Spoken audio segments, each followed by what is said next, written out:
o futebol brasileiro ele sempre foi enriquecido por ideias de técnicos e jogadores de fora e sempre enriqueceu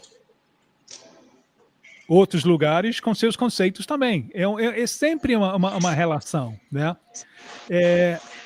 Eu lembro a primeira vez que eu falei com o Zico, isso é 97. Eu estava com o Gary Lineker. A gente estava sempre atrás daquela pergunta básica: qual é o grande segredo de futebol brasileiro? O Zico deu uma resposta muito diferente. Ele falou: sabe qual é o segredo? Imigração. Porque a gente aqui no Brasil, a gente tem pessoas de vários lugares, cada um trazendo uma coisa, é isso aí que você bota na panela e você faz, é o que sai futebol brasileiro, né? E olha a gente que tem aqui, Raichok, Iwata, te conto. Olha como o Brasil é um país de imigração,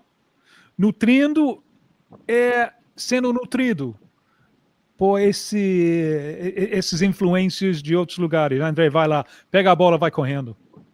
Então, você falou isso e eu achei engraçado, porque logo que a gente chegou aqui, eu comecei a assistir TV e tá rolando, acho que muita gente não sabe, mas enquanto o Mundial tá rolando também a Gold Cup, que é a Copa de Seleções da América do Norte e do Caribe, a Copa América deles.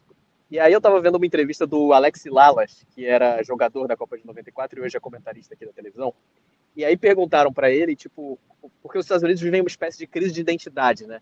O futebol dos Estados Unidos é mais forte do que era nos últimos 20 anos em relação a nomes individuais. Um jogador como Pulisic jamais teria aparecido na seleção de 94, mas ao mesmo tempo os resultados da seleção são alguns dos piores de todos os tempos. Os Estados Unidos não vencem jogos em Copa do Mundo. Acho que desde 2002 os Estados Unidos venceram 3 jogos em Copa do Mundo. Foi a estatística que eles deram no programa, o que é muito esquisito. E aí o argumento do Lalas, o ponto do Lalas para justificar esse mau resultado é que é muito difícil criar uma cultura de futebol com tanta diversidade. E aí ele fala, o mito do melting pot, do caldeirão, que eu já acreditei, tem caído, porque é muito difícil juntar psicologicamente jogadores de um país tão diverso quanto os Estados Unidos. E a solução que ele propõe é escolher jogadores só de uma determinada região e tentar fazer pessoas mais iguais para desenvolver um time mais vencedor. Eu achei engraçado, porque a reação que eu tive ao ver essa entrevista foi a mesma do que o Tim falou. Cara, mas talvez o que tenha feito a força do futebol brasileiro seja justamente o fato de ser um dos países mais diversos do mundo, de ter várias culturas de futebol misturadas, uma dando pitaco na outra, e aí a gente junta tudo e vê o que sai.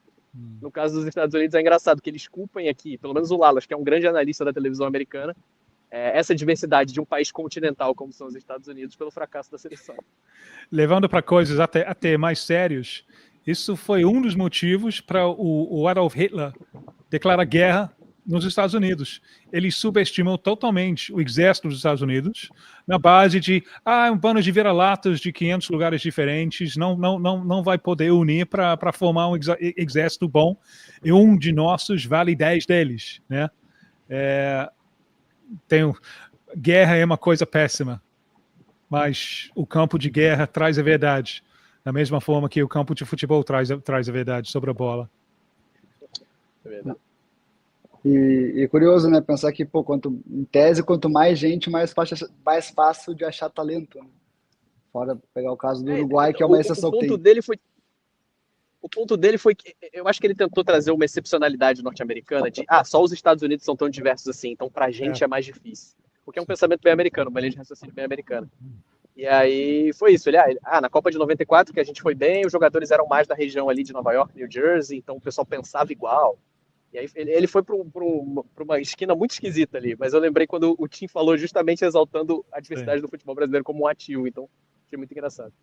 Falando dessa influência estrangeira no futebol brasileiro, muita gente está exaltado com o desempenho, né? Falando que isso mostra que a gente deveria escalar mais jogadores que jogam no Brasil pela seleção brasileira.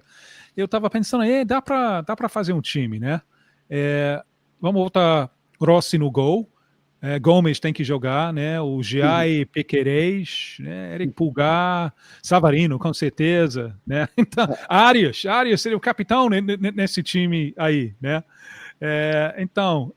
Isso, como a gente estava falando outro dia, um dos motivos para o crescimento ultimamente do futebol brasileiro o fato que o futebol brasileiro está tratando a América do Sul, o restante da América do Sul, da mesma forma que a Europa trata o futebol brasileiro, pegando os melhores talentos.